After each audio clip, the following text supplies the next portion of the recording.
If the biggest tip that I can give you guys is please do not rush when you are signing your contract. Do not rush. If you feel that you're being pressured by the school, why are they trying to rush you into signing a contract and pressuring you? Guys, let me tell you something. Today's video is sponsored. Dumelang. Guys, welcome back to my channel, and if you are new here, my name is Annah, and I really hope that you enjoy this video, find it informative. Check out the other videos on the channel, and do also subscribe down below if you haven't already. It is free of charge. And if you are a returning subscriber, more girly, my guy, thank you so much for coming back to yet another video. I really do appreciate you guys so much. Now, I know it's been a while since you and I have sat down and had a chit chat about some important matters like the title of this video. So we're gonna do that today. But before we get started, I just wanna tell you guys about today's sponsor. So today's sponsor, you know, it's written on the name of this box. So today's video is sponsored by Aoolia. So this is the box, their packaging. So this is their name. They sent me a pair of 2 glasses. So one are sunglasses and the other just normal glasses. I don't necessarily wear prescription glasses, so they didn't need to be prescription for me. But yeah, I thought that I would do the unboxing with you guys on camera. So let's get into it. So if you haven't gathered already, Aoolia, it's just a company that sells glasses. Aoolia. Anyway, so this is what it looks like inside. So they sent me 2 glasses, 2 pairs. So I love that it was covered in this bubble wrap. Made sure that your glasses don't get damaged upon delivery. Ooh. So this is the first set. I actually did choose these on their website. So if you go onto their website, you are able to see, you're able to upload a photo of yourself, and then you can choose different frames to see what would it look like on your face. So if you're not too sure what kind of glasses suit your face, your shape, your features and that kind of thing, you upload your picture onto their website, and then you can test out all of the different glasses and sunglasses that they've got on there, see which one suits you, and try the different colors and all of that, and then only make your purchase once you're certain. I like those. They look good on me. So that's what I really loved about their site, was that feature. And then I saw these and I thought, ooh, these are really cute, right? Okay, so I'm gonna put these on. I think these are the ones I'm gonna wear throughout today's video, since we're talking about some important information. So I think let's wear these. So these are the first ones. I don't know, what do you guys think? I love them. I think they're really nice. These are gorgeous. Really nice. Okay, cool. So, our first pair, which are really nice, I think. So yeah, even the case for the glasses has got their name here. Cool. Onto the second pair. Now these ones are sunglasses.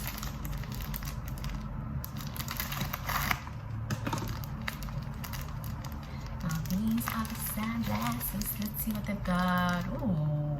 Okay, now I didn't see this part. I'm not a huge fan of this red section here, but I didn't really notice that on the app. But anyways, along with the sunglasses, they give you know, that piece of material that you can use to clean your glasses. So it also comes in here. Oh, both pairs. So both pairs will have this inside. But anyways, let's see these ones.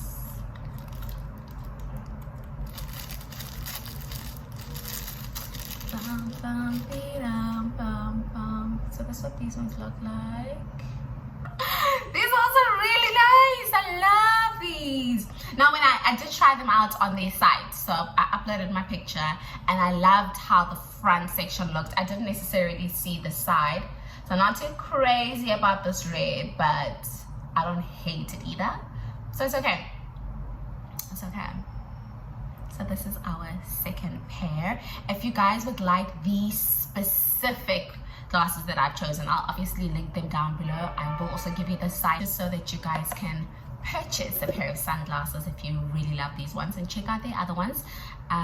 There is also a discount code down below, so you guys can get a discount on your purchase. But yeah, guys, thank you so much to today's sponsor. Thank you so much. All right, so guys, you have seen the title of the video, and we are talking about some important matters today, you know.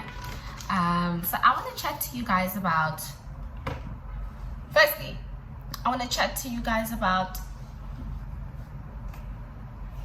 your contract. What you should look out for when you are signing your contract with a school here in China. There's some important things that you guys need to make sure that are there. And if the biggest tip that I can give you guys is, please do not rush when you are signing your contract. Do not rush. If you feel that you're being pressured by the school, let them go, because why are they trying to rush into signing a contract and pressuring you? Take your time, do your homework, get a second eye to look at it. Don't just sign something if you don't understand it, and don't sign in a rush, and don't sign because you're desperate. Please, you are signing an entire year of your life to this school, to this country. So make sure that you're comfortable with the terms and conditions of what that year is going to look like, what your employment is going to look like with that school. It is extremely important. If that's the main thing that you take away from this video, is that. Cool. All right. So my first tip, well, not my first tip, but the first thing that you should obviously look out is, which is what is important to all of us, is the salary. Okay, so it should state in the contract what your salary is. Now, what's important is that it should let you know what your salary is, and it should state whether that salary is before tax or after tax. It's so important, because if it just says that your salary is 15,000 RMB and it doesn't say before tax or after tax, I can tell you right now, it's going to be before tax. That's the one that they're going to go with. That's going to be the norm. So make sure that you ask the question, is this before tax or after tax? And then make sure that they explicitly state it in your contract, so everybody's on the same page, okay? So that is your salary. Make sure that it states the amount that you're going to get paid, and when you get paid, so the date that you get paid, it also needs to be in the contract, and if that salary is before tax or after tax.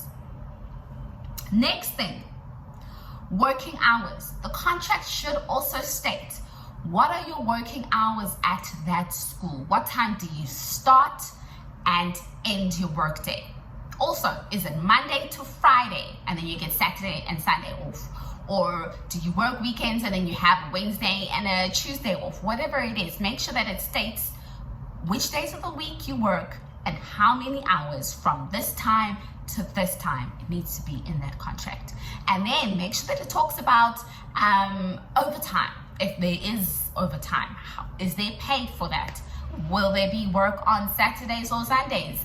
Ask these questions. Check that it is inside that contract. Next point I'm going to tell you guys is holidays, vacation, you know, the things that we love. So make sure that you know exactly when your vacation is. So it should say there, summer vacation is this long, winter vacation is this long if you do have it. And what's important about vacation is it should also state, is your summer vacation paid? Is the winter vacation paid? Or is it unpaid? Or is it half pay, 60%, 80%, you need to know. It's important. Not all schools will give you your full pay during summer vacation and winter vacation. Not all schools have the entire 2 months off for summer vacation. So like with my school, schools closed end of June. So they had July and August off, you know. So generally summer vacation is 2 months, July and August. And then they reopen now in September, okay? My school, instead of having these entire 2 months off, they decided that they want to have summer camp. So we were teaching during vacation. However, they allowed myself and the other native English teacher to alternate. So the one taught 3 weeks and then the other taught the other 3 weeks is how we did ours. At least we got 3 weeks off. It's better than nothing, right? But other schools do have the 2 months. That's what I'm saying. It's important that you know how many days of vacation you get in summer and winter. So make sure that tells you how much vacation you get.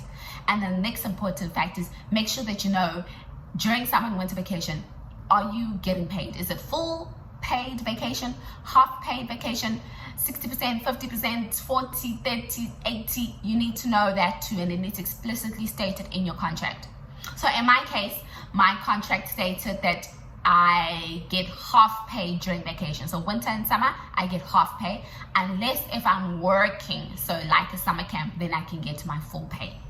So make sure that it explicitly states these things in your contract, please.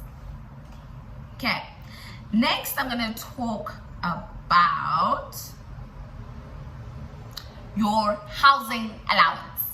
So just like how I was telling you that the vacation needs to state that you have vacation and how much you get paid, with the allowance, if they tell you that we give you 3,000 RMB for your housing allowance, it needs to state there how much it is. So if it's 3,000, how much is it over the course of your 12 months on that contract? So do you get the housing allowance monthly is what I'm trying to make sure that you guys get and ask, and make sure it's included in your contract. You need to state that you get it monthly for times 12 months, because not all schools will give it to you every month. For example, some schools don't give you a housing allowance when it's summer vacation and winter vacation, my school being one of those. So when I have summer and winter vacation, they don't give me my housing allowance. So my housing allowance and the contract explicitly says 10 months, so I get it for 10 months.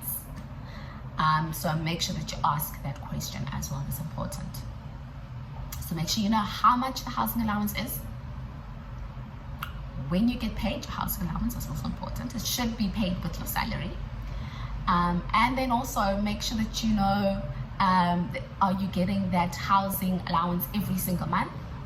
Or is it only 10 months in that contract? So that means summer vacation, winter vacation, no allowance. So make sure that you know that too. Next, we're going to talk about any bonuses or reimbursements. So in a contract, it should say we reimburse you for flights or, you know, along those lines. Check that it's in there. And if it is in there, make sure that it's detailed, that it's explicit. So my bonus, so whether it's a bonus for completing a contract or they reimbursing you for flights, so every school is different. With my school, they had a flight reimbursement condition in my contract, which I thought was great. But when I initially got the contract, it said flight reimbursement. It said the amount, and then it said on the condition that I show them a full return flight ticket. So I was like, when I read the contract, I'm like, oh, in other words, let's say for example, return, obviously I came into China and I had to leave China. I have to leave China. That's a return ticket. Then I would get my reimbursement.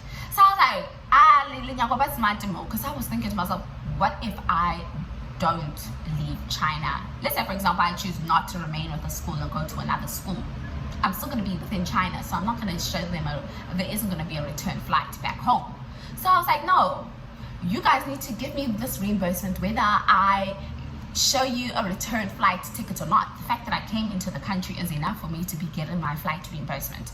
Also, the time that I came, it was just when obviously COVID restrictions were not as bad as they were before, but flights coming into China, because the borders had just opened, were still expensive. So I was like, I should still receive that entire reimbursement, whether I give you guys a return flight ticket or not. And that's the condition that they then went back. They changed, and they made sure that regardless return ticket or not, I will get my flight reimbursement. So I'm glad that they made that change. Cool. Another change that they made was my salary. So I negotiated my salary. So guys, don't think that if that contract comes and it is 11,000 RMB, that's the way that it is. You have to just take it as it is. You do not. You can negotiate your contract. Okay. Next point that I'm going to talk to you guys about is the contract also needs to have all that other important information, like your school's address, the school's name, their address, their contact details. Like, why would you sign a contract that doesn't have the information of the school? So make sure that stuff is on there as well. Okay. Then it should also include other responsibilities. So obviously it says that you're going to be an ESL teacher, but check that it includes what are the other responsibilities? If it's not in your contract, ask them, what are my other responsibilities? What else will I be expected to do? You'll find that obviously not everything will be included on what your responsibilities are. You find out as you go along, like with my school. Things like having to take content, like videos for the school, and editing, and yeah, there's a couple of things that I'm doing with my new school that I didn't expect to be doing and that I wasn't doing in South Korea. But we'll chat about that in a different video where I talk about, my job as an ESL teacher in Korea and ESL in China, just so you guys can see what my responsibilities and duties were, how they differ, how they're the same. But yeah, some of the responsibilities that I'm doing right now were not included in my contract, and I didn't anticipate that I would be doing some of the things that I'm doing. But anyways, I've also just learned that here in China, whatever salary that you're getting paid, girl, just know that you will be working for every cent. That is literally what it feels like, is that I am working for every cent. Honestly, that's how I feel. Yeah. The next thing that I'm going to say you guys need to make sure is included in your contract is the exit terms and conditions. So if you were to cancel your contract, or if you need to terminate your contract, what do you need to do? How does this happen? The contract should say you need to give us a 1 month notice or 3 months notice, or however many months it is for that specific school. So it needs to state you need to give us written notice or whatever it is, but there needs to be that condition. If there isn't a condition for that, you better speak to them. They need to include it. You need to make sure that you protect yourself for instances where you're not happy at your school and you need to leave. So make sure that they include these things. It needs to talk about what you need to do if you need to leave, and you need to notify them what's the process, how many days, and it also needs to note if they were to terminate the contract, how much notice do they give you, how will it affect you, but also are there any penalties? So for example, when I say penalties, I mean, do you need to pay anything back, like things like reimbursements or bonuses? What happens with those kind of benefits of your contract if you cancel your contract? So make sure that that's also covered. So you're not surprised if you're to cancel your contract and they don't pay you the bonus, or they don't pay you the flight reimbursement, or they ask you to pay some sort of damages. So make sure that you understand what would happen if you were to cancel the contract, what happens if they were to cancel the contract. It's important that you understand those two things, and also what steps do you need to take to cancel a contract. Another thing is also ask them what are the conditions to get a release letter. So here in China, if you wanted to move to another school, for example, you need your current school to write you a release letter that would then allow you to move to another school. So your visa, the visa that you have and the work permit that you have here in China is all tied up under your school. So if you wanted to move to another school, you can't easily just do that. The current school needs to write you up a release letter, which then allows you to then get a visa and work permit under a different school. Without that release letter, you can't go to a different school. So, ask them about what are the methods for a release letter. What are the conditions for one to get a release letter? How does that work? Just so that you understand that whole process. Some people have found it difficult to get a release letter out of their school, especially if they have not completed their contract and they are terminating a contract. I've heard that it's difficult to get a release letter out of a school. Some of them are really petty. So, yeah. Those are the things that I think you guys should be looking out for in your contract. If there's others, especially if you guys also teachers here in China, and there's other things that you think one needs to look out for, please do mention it down below if I've missed anyone's. I'm just trying to think of, another important thing that needs to be in there is insurance. Make sure that your school has insurance for you. And specifically, I'm interested in emergency insurance. Emergency medical insurance is what I'm interested in. Emergencies and repatriation. Those are the two key insurance items that I look for when I am going with a school, and I ask questions around that because that's extremely important as a foreigner abroad. It's so important. So my insurance that my school has me on, it doesn't necessarily cover me for day-to-day medical expenses. So if I wanted to go to the dentist or just go to the GP in general, when I'm not feeling well or whatever, I need to cover those expenses. But if I am in hospital and need in-hospital care, in those sort of situations, my medical insurance will kick in. I thank God every day that I haven't needed to make use of this. So yeah, please make sure that it is in your contract and ask questions on, what exactly am I covered for on this insurance. I think that's everything. I'm just looking at my notes. Sorry guys, I've got my notes here. Make sure that your duration of your contract is in that. So it must say the start date is January 1st, 2024 to January 1st, 2025. So make sure that it states the timing of that contract. Okay, don't just let it be ambiguous, because then it's like you're never gonna leave. Or they can decide after 6 months, sorry, this is just a 6-month contract. Be careful. So make sure that's there also. Yeah, I think that's everything. One thing that was not in my contracts, and it's things that I'm thinking about now, is there was nothing included in my contract about sick leave. I didn't even think about this thing when I was going through my contract, but there's nothing about sick leave in there, like paid sick leave. So I already know that if I was to take any sick leave, they dock it from my pay. So there's unpaid sick leave. I must just know that if I skip a day because I'm sick, my money is coming off that. So that's another thing that you can also ask about and check in your contract. But yeah, guys, please take your time when you are looking at the contract. Don't be in a rush. And if your school is pressurizing you, what you doing pressurizing me? They're not the only school here in China hiring teachers, so it's fine. Let them go and then search for another one.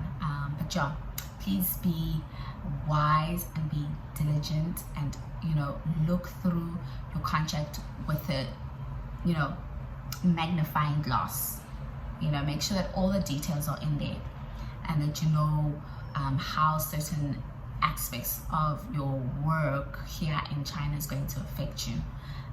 But yeah, guys, I really hope that you found this video informative and helpful. Thank you again to Aoolia for my glasses. So yeah, guys, this was our first sponsored video, so I am very grateful. Thank you so much. If there is anything else that you guys would like to know, as you know, drop it down in the comment section below and we will get to it.